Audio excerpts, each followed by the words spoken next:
नमस्ते साथीहरु, मैले आज पनि अब्जेक्टिभ प्रश्नहरुको चाहिँ संगालो चाहिँ लिएर उपस्थित भएको छु। आज 50 वटा अब्जेक्टिभ प्रश्नहरुको चाहिँ हामी यहाँ हेर्ने छौं र आशा छ यहाँहरुले चाहिँ यो भिडियोलाई पनि हेर्नु हुनेछ, मन पराउनु हुनेछ भन्ने मैले आश गरेको छु। साथसाथै लाइक, कमेन्ट र सब्स्क्राइब गरिदिनु हुन, साथै अन्य साथीहरुमा पुर्याइदिन पनि म चाहिँ हार्दिक अनुरोध गर्दछु। ल सुरु गरौँ आजको। Interpretive exercise is also known as classification exercise, key type item, master key item अथवा all of above। यसको आन्सर कुन हुन्छ होला गेस गर्नुहोस्। ओके हेरौँ है त, all of the above। यसको आन्सर चाहिँ all of the above हुन्छ। नेक्स्ट हेरौँ। Interpretive exercise intends to measure complex performance, complex achievement, average achievement and simple achievement। Interpretive exercise चाहिँ intends to measure कुन चाहिँ हुन्छ त? complex performance हुन्छ कि, complex achievement हुन्छ कि, average achievement हुन्छ कि, simple achievement हुन्छ? एकछिन गेस गर्नु होला। ओके हेरौँ है त यसको आन्सर के हुँदो रहेछ। complex achievement। Interpretive exercise intends to measure complex achievement। Okay, next questions। Flexibility of interpretive exercise makes possible to measure A. various degree of proficiency, alternative degree of proficiency, middle degree of proficiency, D मा छ single degree of proficiency। के हुन्छ होला एकछिन guess गर्नु। Okay हेरौँ है त यसको राइट आन्सर के हुन्छ।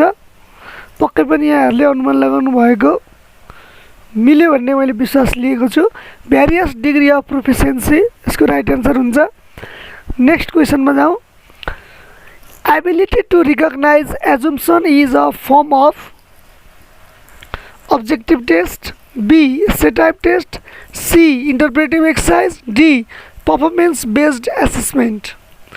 Ability to recognize assumptions is a form of objective test, essay type test, interpretive exercise, performance based assessment। यसको आन्सर चाहिँ कुन चाहिँ आन्सर चाहिँ राइट हुन्छ जस्तो लाग्छ गेस गर्नुहोस्।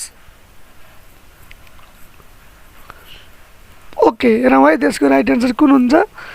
इंटरप्रेटिव एक्सरसाइज हुन्छ। Ability to recognize assumption is a form of interpretive exercise। Next question में जाऊँ। Which of the following test is stated with introductory material? Objective test, subjective test, interpretive exercise, performance based test। Guess करो।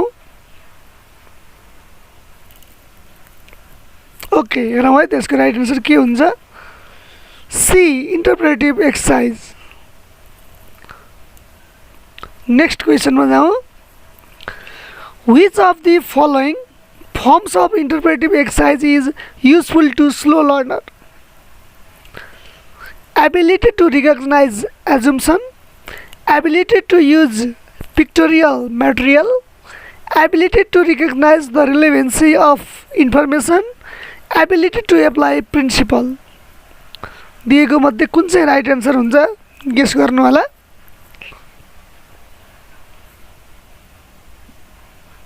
Okay हेरौँ है त यहाँहरुले गर्नुभएको guess मिल्छ कि मिल्दैन। ल बी गेस गर्ने साथीहरुलाई बधाई छ। नेक्स्ट क्वेशनमा जाउँ। Which of the following is not a limitation of interpretive exercise? Difficult to construct, useless to those students who have poor reading skills, cannot measure overall approach to problem solving, useless to measure various learning outcomes। यसको right answer चाहिँ कुन चाहिँ हुन्छ guess गर्नु होला।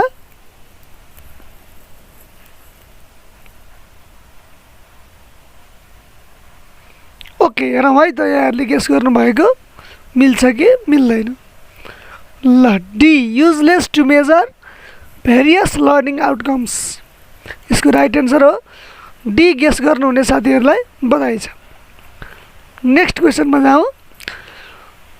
One of the advantages of interpretive exercise is easy to construct, measure overall approach to problem solving, measure communicative and experimental skill, measure the ability to interpret linguistic and pictorial materials. यसको right answer कुन चाहिँ हो एकछिन guess गर्नु होला. Okay यहाँहरूले guess गर्नुभएको answer मिल्यो कि मिलेन हेरौँ. D measure the ability to interpret linguistic and pictorial materials. D अनुमान गर्ने गेस गर्ने साथीहरूलाई बधाई छ. हामी नेक्स्ट क्वेसनमा जाउँ. Restricted response question is a form of objective test, essay question, interpretive exercise, performance based test. यसको राइट आन्सर के हुन्छ होला अनुमान गरौँ. objective test, essay question, interpretive exercise, performance based test.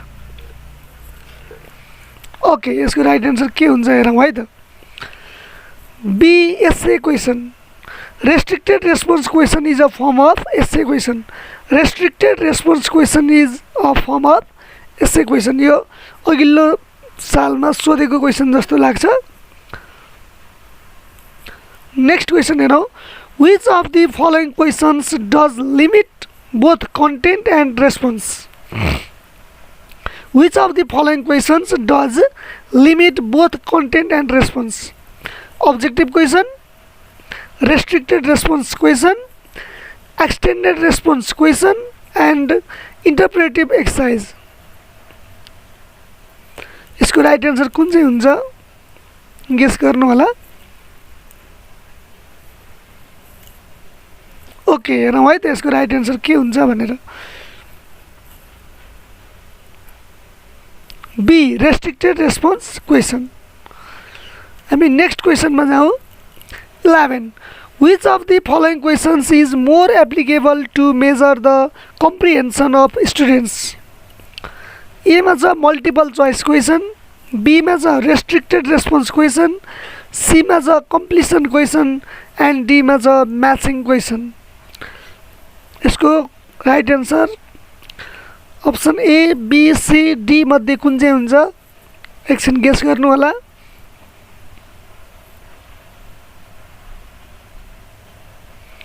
Okay ल यहाँहरूलाई यो चाहिँ ठिक हो जस्तो लागेको अप्सन ठिक हुन्छ कि हुँदैन चेक गरौँ है त.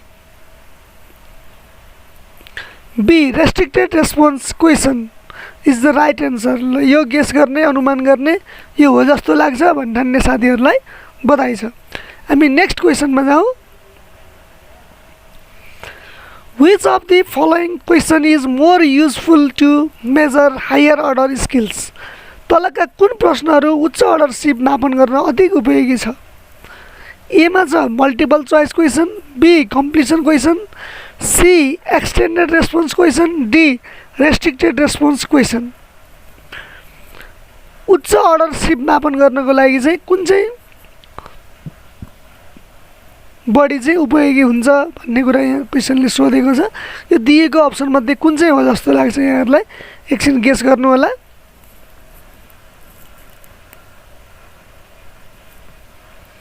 ओके हेरौँ है त. सी एक्सटेन्डेड रेस्पोन्स क्वेसन यसको राइट आन्सर हो.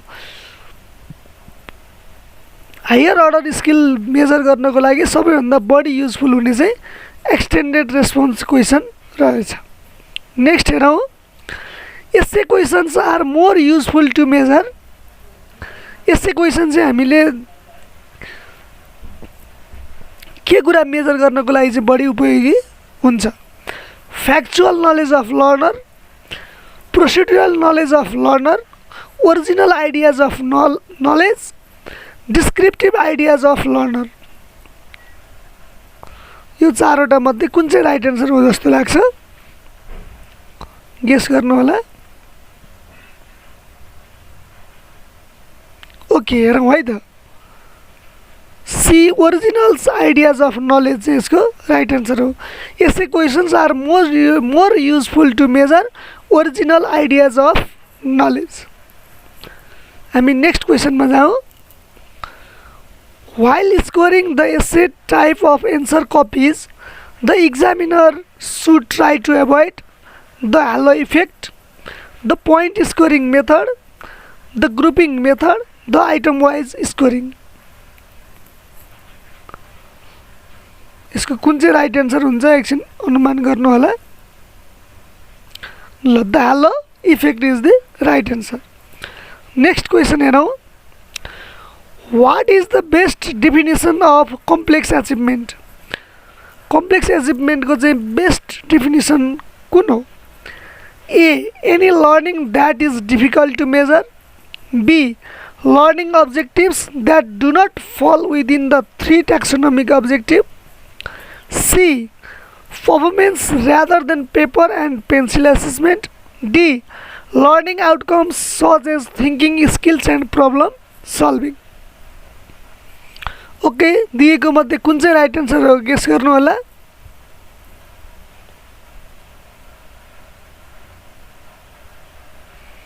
ल हेरौँ है त कुन चाहिँ यसको राइट आन्सर हो D learning outcomes such as thinking skills and problem solving. Next question now. Which is most true about the assessment of complex achievement? It should probably be left to the extended response format. B. It should probably be left to performance assessment.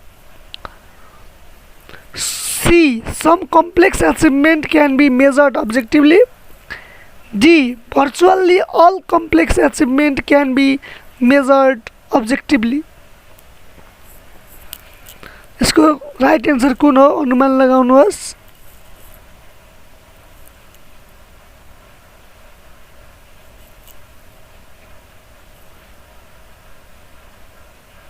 Okay यसको right answer के हुन्छ हेरौँ D virtually all complex achievement can be measured objectively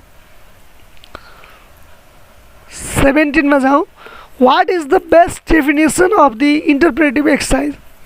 Interpretive exercise को चाहिँ best definition कुन हो? The interpretive exercise consists of a series of essays. The interpretive exercise consists of objective items based on common stimuli. The interpretive exercise is designed to measure creative thinking not often measured in schools. D. The interpretive exercise is restricted to formative evaluation settings. चारवटा option मध्ये कुन चाहिँ option right answer हो हेरौँ एकछिन okay right answer कुन चाहिँ हो हेरौँ है त B the interpretive exercise consist of objective items based on common stimuli next question जाउँ हामी What use of the interpretive exercise would be assessed in asking students to apply data? The ability to recognize inferences, the ability to recognize warranted and unwarranted generalization, the ability to recognize assumptions, the ability to apply principles. हेरौँ यसको right answer के हुँदो रहेछ D. The ability to apply principles. Next question जाउँ What use of the interpretive exercise would be assessed if a student was given a set of data and then asked to judge a set of hypothetical conclusion based on that data? The ability to recognize inferences, the ability to recognize assumptions, the ability to apply principle, the ability to use pictorial materials.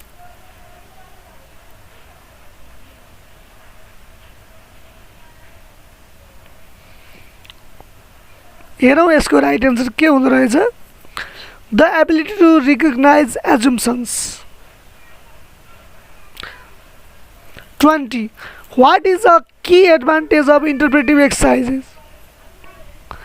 Interpretive exercises को चाहिँ key advantage के हो They are easy to construct, they are of the supply variety, they have high reliability, they use real life stimuli. हेरौँ यसको right answer कुन हुन्छ